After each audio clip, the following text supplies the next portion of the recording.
Estimados amigos, en esta oportunidad vamos a presentar un curso sobre la cosecha del agua de lluvia y nieblas en las partes altas y medias de la sierra y su impacto en el proceso de desertificación y cambio climático.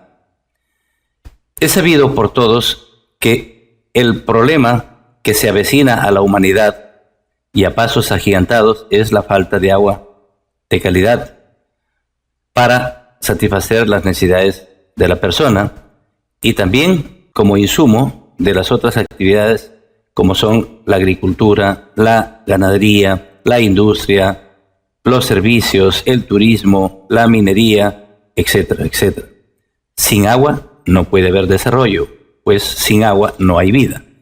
En consecuencia, este curso consta de una serie de partes que irán preparándose a fin de poder explicar la importancia de este tema para la humanidad y especialmente para aquellas zonas que tienen una aridez y una semiaridez bastante acentuada, porque en ellos el problema de la falta de agua es realmente un drama todos los días.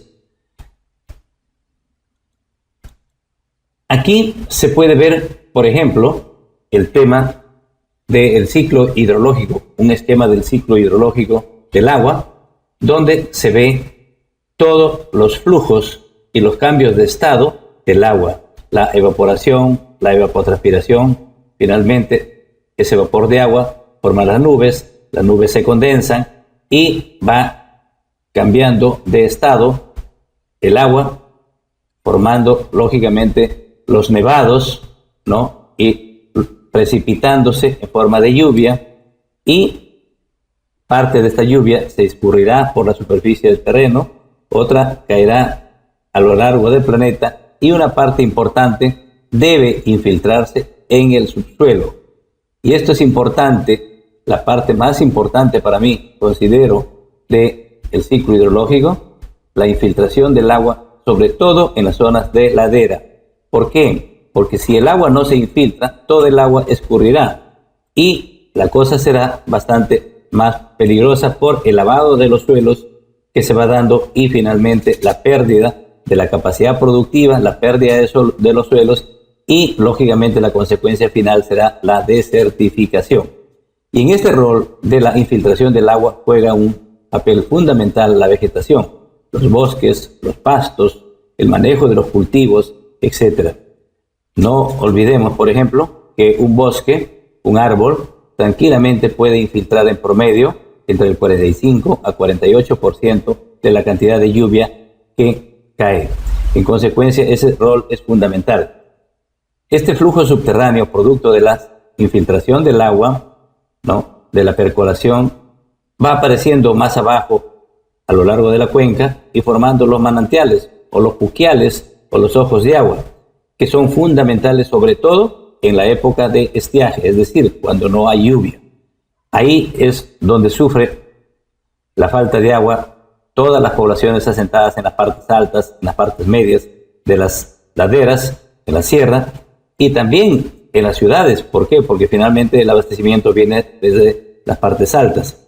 Y en la costa la cosa es más crítica aún, aunque en la costa, donde está mayormente concentrada el grueso de la población de Perú, lógicamente el Estado ha tenido que hacer grandes inversiones para proveer agua para la agricultura y para la población. Si ahora asociamos en cuanto a la disponibilidad total nacional, ¿no?, de agua, el uso consultivo actual y su disponibilidad total, acá en la primera columna tenemos las vertientes, la vertiente del Pacífico, el Atlántico, el Titicaca y el total nacional. En la segunda columna se tiene el uso consultivo actual de agua, expresado en millones de metros cúbicos. Y en la tercera columna, la disponibilidad total de agua con la que cuenta cada una de las vertientes. Así, por ejemplo, la vertiente del Pacífico tiene alrededor de 20.746 millones de metros cúbicos al año, consume, y la disponibilidad de esta vertiente son 38.481. Es decir, esta vertiente tiene un exceso o un superávit positivo, es decir, sobra agua, pero este exceso de cerca de 18.000 millones de metros cúbicos, ¿no?, se va al mar, es decir, se pierde al mar. Y lógicamente en los meses que ya no hay lluvia, comienza a haber el problema de la falta de agua también para la agricultura, para uso poblacional y las otras actividades. En el Atlántico, la diferencia es abismal. 9.248 millones de metros cúbicos es el uso consultivo y la disponibilidad son 1.719.814 millones de metros cúbicos. La disponibilidad, como decía, el excedente es abismalmente grande. Pero ese gran diferencial se va al mar. Especialmente es crítico para las partes altas y medias de las cuencas altoandinas y también para alguna parte de la selva misma, las partes altas de la selva. Y, lógicamente, aquí se siente el problema de que no se hagan obras para poder retener el agua, para poder almacenar el agua en las partes altas y medias de estas cuencas. En el Titicaca algo similar. Y a nivel nacional se puede ver que el uso consultivo actual a nivel de todo el país bordea los 40.073 millones de metros cúbicos y la disponibilidad total es muy alta. Como repito una vez más, este gran diferencial que existe entre el consumo y la disponibilidad total se pierde al mar. Y esta situación de falta de agua en los meses de estiaje, sobre todo entre mayo, junio, hasta septiembre, octubre, y especialmente en los años de sequía, la situación torna insostenible, ¿no?, la falta de agua, la desesperación de mucha gente y también los conflictos sociales por el agua. Ya se ven conflictos sociales entre vecinos, entre comunidades, entre regiones, y ello indudablemente es producto de la falta de agua y la falta sobre todo de almacenar agua, retener agua en las partes altas y medias para regular las cuencas y tener agua disponible en todo el año. Si asociamos a su vez la población, acá en este caso de Perú, en millones de personas, vemos que la costa tenía para el año 2015 17.95 millones de personas, la sierra 8.99, la selva 5.06 y daba un total nacional de 32 millones de personas. Si proyectamos esta población hasta el año 2025, se ve que la costa incrementará su población en más o menos 1 punto y tantos millones de personas más. La sierra, al más de cerca de 2 millones de personas. La selva también se incrementará su población, es decir, el total nacional, la población nacional se incrementará de 32 a 35 millones de personas, es decir, más de 3 millones de personas. Y para el año 2050 la situación es más grave aún. La población en la costa incrementará hasta 23 millones, la sierra de hasta 13 millones y la selva hasta cerca de 6 millones. Es decir, la población total nacional crecerá del año 2015 de 32 millones a 42 millones el año 2050. Es decir, estos crecimientos poblacionales al año 2025, al año 2050, harán más crítica esta situación por la falta de agua. Es decir, los conflictos por tener agua se incrementarán. E inclusive los conflictos entre actividades, entre el consumo poblacional y consumo de la agricultura, o consumo de la industria, o consumo de la minería, o consumo de los otros servicios. Es decir, este déficit de agua se tiene que amenguar de alguna forma. Esta es la forma de planificar el crecimiento, el desarrollo y también las obras que nos permitan poder contar con más agua para estos meses críticos. Miren, por ejemplo, aquí se tiene que el consumo total de agua per cápita promedio para el año 2015. Y este consumo total de agua per cápita incluye lo que cada día consume una persona para beber, para tomar, para lavarse, para bañarse, para lavar su ropa, etc. Y también todo lo necesario en su alimentación, ¿no? Lo necesario, por ejemplo, el arroz, la carne que se consume, o el trigo, o el pan que se toma, o la leche que se toma. En este caso, se produce con agua. está incluyendo toda la cantidad de agua que se necesita para producir los alimentos, para preparar los alimentos y todos los consumos de la persona. Por eso es el consumo total de agua per cápita promedio para el año 2015. Aquí en esto también incluye las otras actividades relacionadas con el hombre. Por ejemplo, hasta lo que requiera para construir. El cemento también consume agua, el fierro también consume agua y la madera para construir un mueble también consume agua. Todos esos consumos de agua están incluidos en este consumo total de agua per cápita promedio. Por ello, miren, en la sierra se tiene un consumo per cápita total de agua que bordea entre los 500 hasta 1200 metros cúbicos por persona año. Pero aclarando que hay situaciones de personas en nuestra sierra que llegan a tener menos de 500, alrededor de 300, ¿no? 350, 400 metros cúbicos. ¿Por qué? Porque están desnutridas, no comen ni siquiera bien y no tienen agua ni siquiera para poder satisfacer a plenitud sus necesidades como persona humana. Como también existen personas que pueden tener mayor consumo que 1200, como por ejemplo hay poblaciones que pueden llegar hasta los 2500, 3000 metros cúbicos por persona año.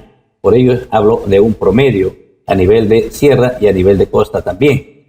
En el nivel de costa, la cosa es un poquito más favorable, entre 800 metros cúbicos por persona año para las zonas más pobres, remarcando que pueden haber de menor consumo aún, aquellas personas que comen menos y que lógicamente tienen menos agua disponible para tomar o para hacer su aseo personal, ropa, etc.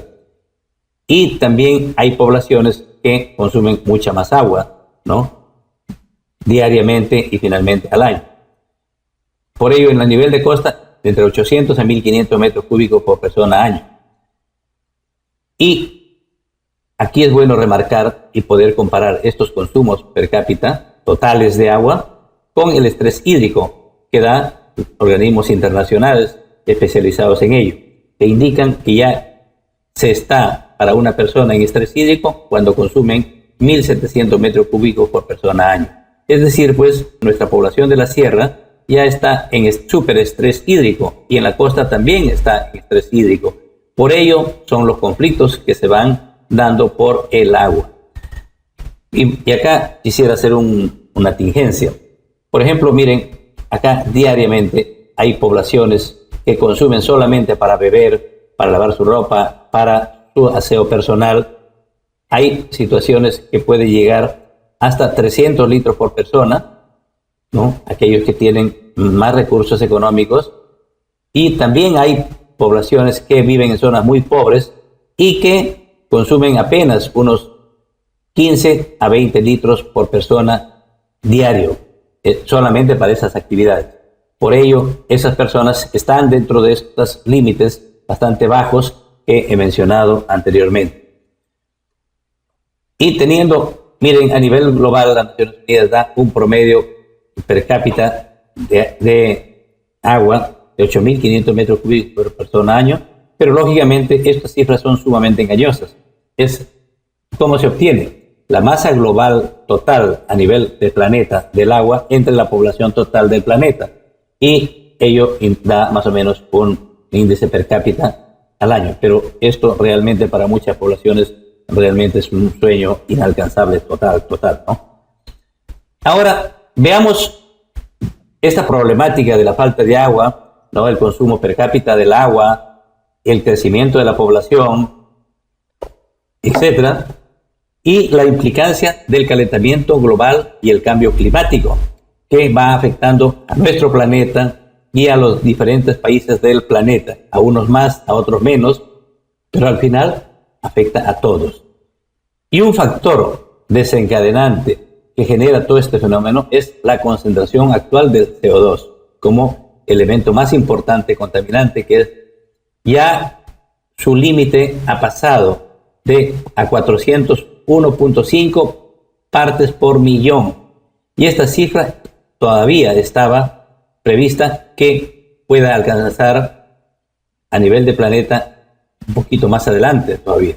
Pero ya este año 2016 ya superó este límite, lo cual más aún debe ser preocupante y debe tomarse como una alarma, ¿no? Porque sus consecuencias son bastante devastadoras para nuestro planeta y para el hombre y para las plantas y también para toda la biodiversidad, la flora y fauna a nivel de planeta y sus consecuencias gravísimas.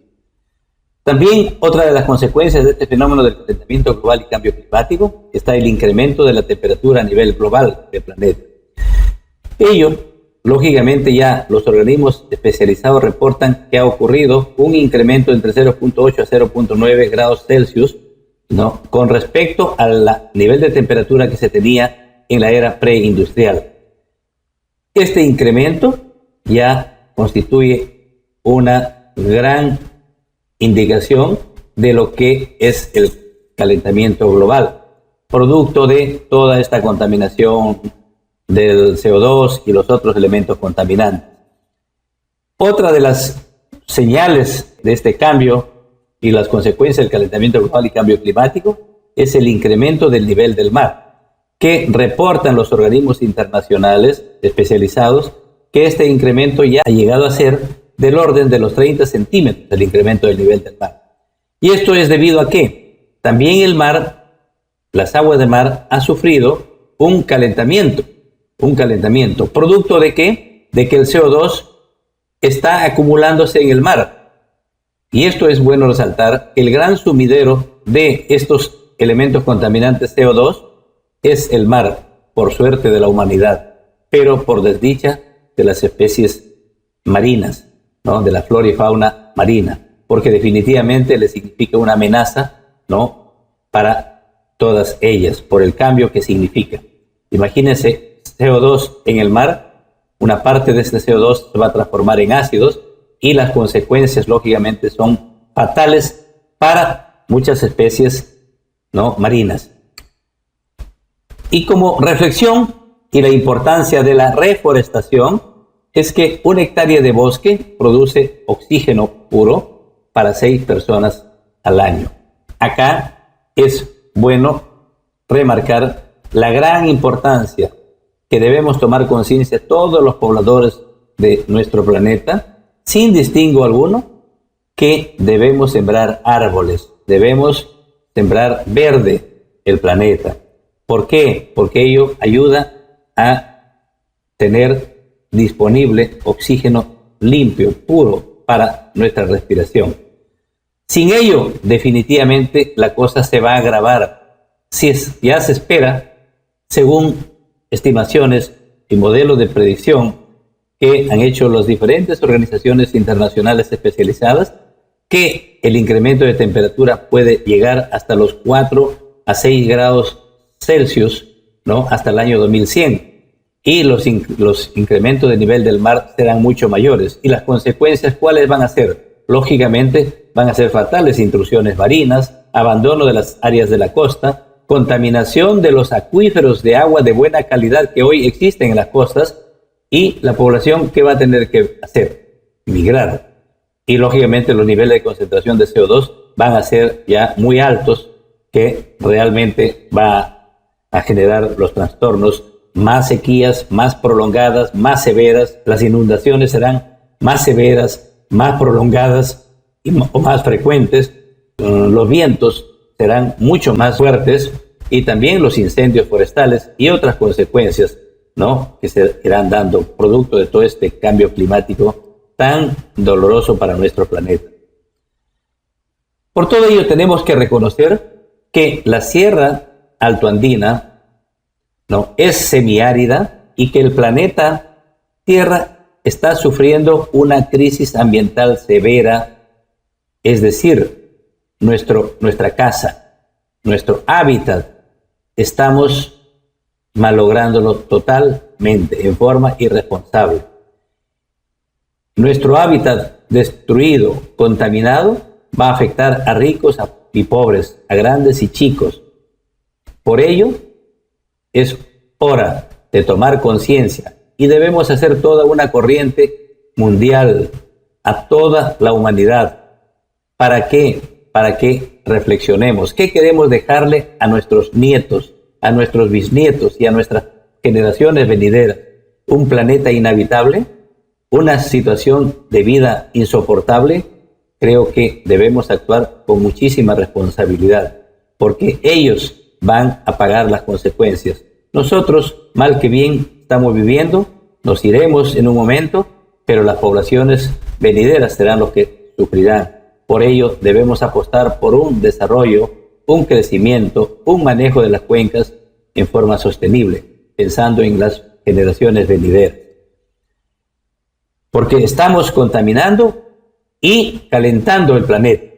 Y bueno, ¿y qué hacer ante esta realidad bastante sombría, bastante preocupante para toda la humanidad? Una de las tantas alternativas será la cosecha del agua de lluvia y realizar trabajos para mitigar la contaminación y el calentamiento global. Por ello, uno de los grandes retos, una de las grandes alternativas para poder contribuir a mitigar estos grandes desafíos es la cosecha del agua de lluvia y poder realizar trabajos para mitigar la contaminación y el calentamiento global. Así como también habrán otras actividades también encaminadas a ese mismo objetivo. Por ello, en los siguientes capítulos tocaremos las diferentes técnicas, las técnicas más importantes para este objetivo de la cosecha de agua de lluvia. Y así poder contribuir con nuestros hermanos, con nuestra población, para poder iniciar trabajos de esta envergadura. Y para ello, lógicamente, se necesita la participación y aunar esfuerzos todas las personas y, lógicamente, las decisiones políticas de nuestras autoridades para poder llevar ahora estos trabajos. Muchas gracias.